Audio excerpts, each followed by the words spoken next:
Hello, welcome to Hippie Trails. Let's watch the girls as they see beautiful glaciers and enjoy the surroundings of beautiful Glacier Bay. Good morning from Glacier Bay, Alaska.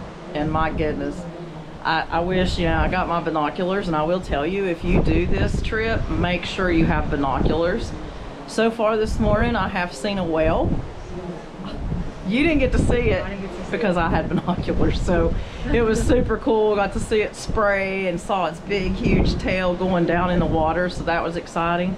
And then the sea otters. Lots of sea otters. I don't even know how many we saw. I mean, she could even see those without the binoculars, but having the binoculars, I was able to just I was right there with them.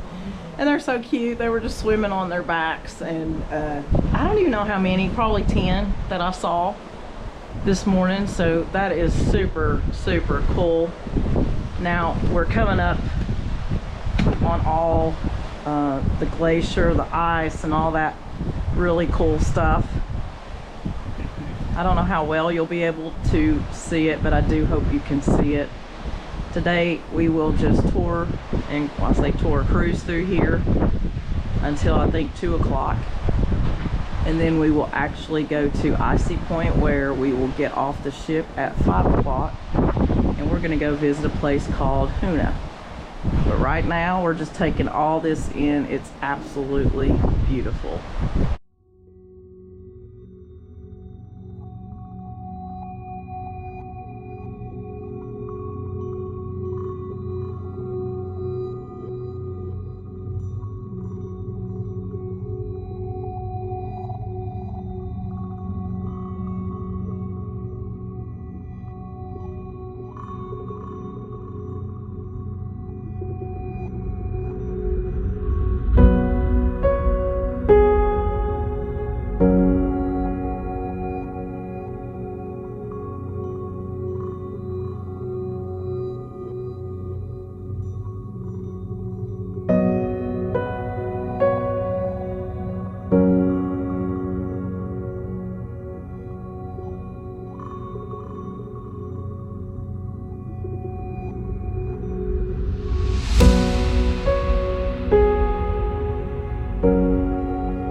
So let me tell you what I feel about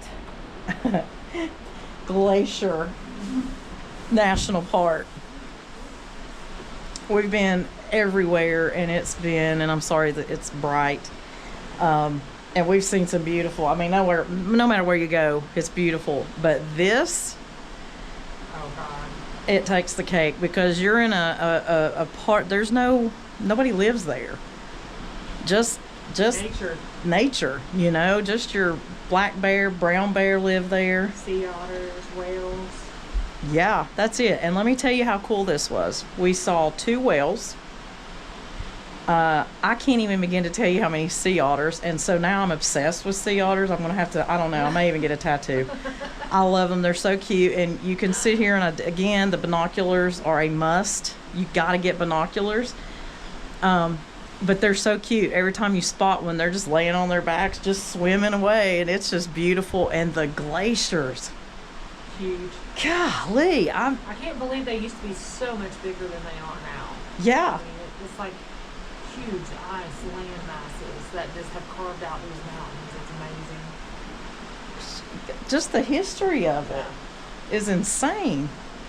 I don't know. And you were talking about the whales. Share with them. These were humpback whales that we saw today. Yeah. So as I was listening, they were educating us on the TV this morning. So the humpback whales typically have their babies in Hawaii, and they stay there almost a season, and then they will actually come from Hawaii to Alaska, because the babies, they give them a little bit of time so that they don't have to regulate their body temperature, so it uses so much energy. But as the mother's down there and she's nursing the babies, sometimes she can lose up to 200 pounds a day. I was like, I can't even lose 20 pounds in a year, but she can lose 200 in a day. So then when they actually make their migration back towards Alaska, the mother will eat and fuel back up, so she actually can eat 800 pounds of food, which is the size of a large black bear, every day. to gain her weight back. So it's amazing to think about the trip that these whales make with their babies, and what a sacrifice to make in Hawaii for them to give their babies a little time to get strong enough to come up here. So it's amazing. It was amazing. Yeah. Super cool. Super cool. So, love it here. And I also got a cool video of the ice breaking and going down into the ocean. So you've seen that, and it's just so cool. So as far as beauty goes, this one takes the cake. I don't know. We've been all over the world. Yeah. And I've never seen anything as magnificent as this. That's just untouched. And I think that's why I love it so much. Yeah. We don't see buildings here. You don't see cars here. You don't see any of it. You just see this. And my gosh, best trip ever. Please, please, if you ever get a chance to make it to Alaska, please do it. And get a balcony room. And get a balcony room, 100%. Because the first whale, I actually saw it. Shelly didn't see it. We were on the balcony, and I had my binoculars and was able to see that. So, get a balcony room. But even if you don't do that, just come. They've got an observation deck, which is where we hung out for a while and got to meet a bunch of people. And it was super cool. One of the whales jumped, and everybody started screaming. Like, it was exciting. It was super cool.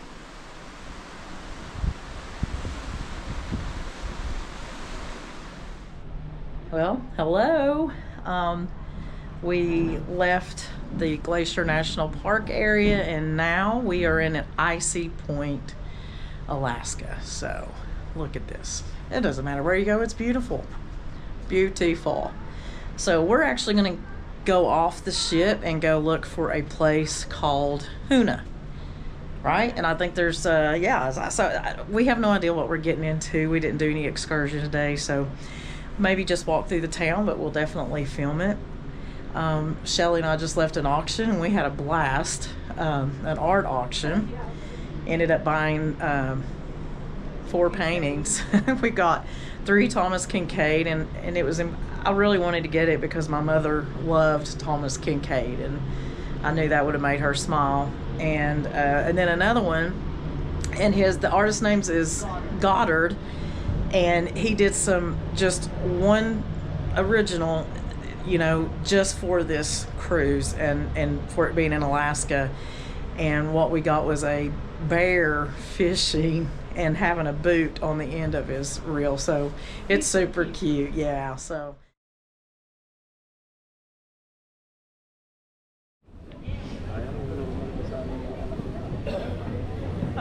All right, we are in icy Strait Point.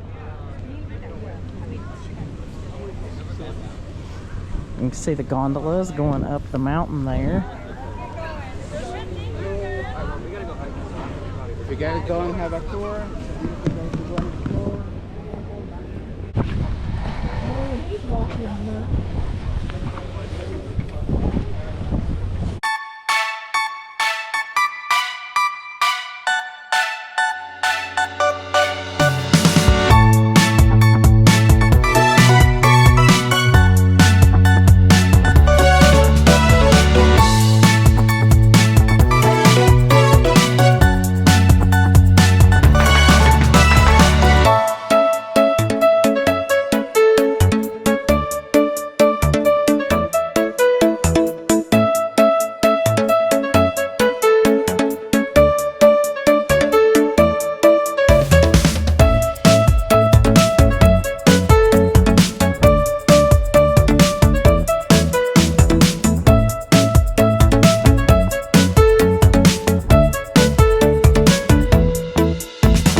So you got the Cookhouse restaurant here.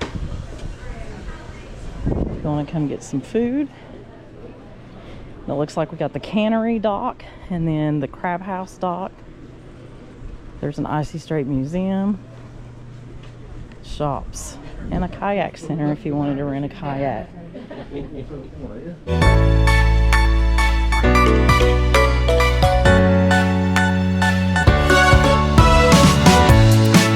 So the types of salmon on the Pacific coast, you've got your king salmon, your chum, coho, pink, and sockeye. Okay. Very interesting. We caught a bunch of those pink. We caught a bunch of those king. Yeah. And they stink. The king does stink, They stink. which was really weird. It had an acid type smell to it. That's how, yeah, that's how you know you had one of those. This slice through time view is a realistic depiction of just how unpleasant the sliming process would have looked during the peak days of the cannery's operation. Wow. So you start your fish here. And then look at this. Can I get in front of you? Yummy.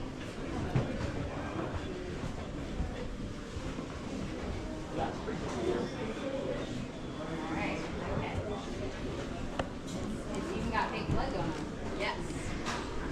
Sweet. Ooh. That's the intestine part. So this is the chopper. It says the fish are fed in by hand into a conveyor which runs them through the gang knives. These knives are equally spaced to cut can-sized portions.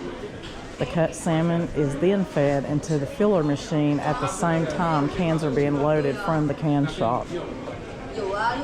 Crazy.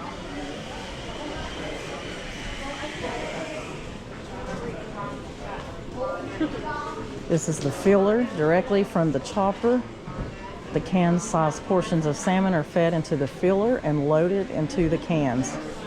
Each can of salmon is given a calibrated amount of salt for taste and preservation.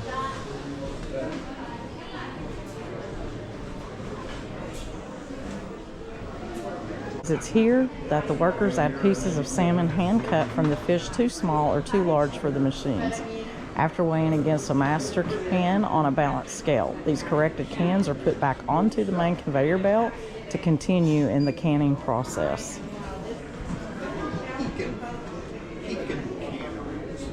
Next, you go to the curler clincher. It forms a loose seal between the lid and the edge of the can. A lid is put into place and the edges of the can and the lid are curled to loosely hold the lid so air can be removed from the can. That's the next step. And then we go to the sealer right here.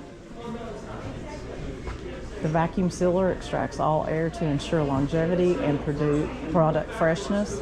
The vacuum sealing also provides the proper pressure for cooking the salmon in the can once sent to be sold. Very cool. So it seals it and then it drops it down here. And then boom, the canning process is done. Next we come to the retort. The cans are placed in racks that are pushed into the steam cookers called retorts. 1 pound tall cans are cooked for 90 minutes at 240 degrees. The size of the can determines the temperature and the time of cooking. Each retort is independently controlled for time and temperature by a cannery worker. That's a big old canner right there. That is very interesting to me. Very cool. So again, you got all the shopping, and in between the shopping you have some really cool history. So it's really nice.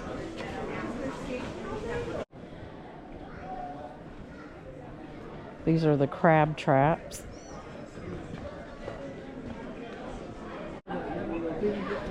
So we also have the crab house up here. So there's plenty to eat, you know, if you decide to come up and spend time and have lunch or dinner. You definitely have choices.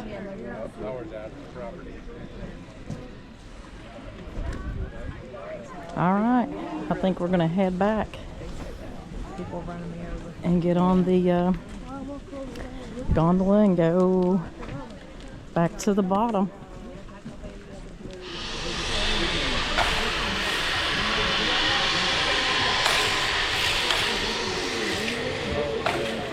You can zip line here, and that actually looks really, really fun, and I would do that. Would you? I would do that one. You're sitting in a Yeah. thing? I've zip lined before, and it was just like, whatever. But that one looked really cool. You're actually flying sitting. through there. Yeah, they were flying.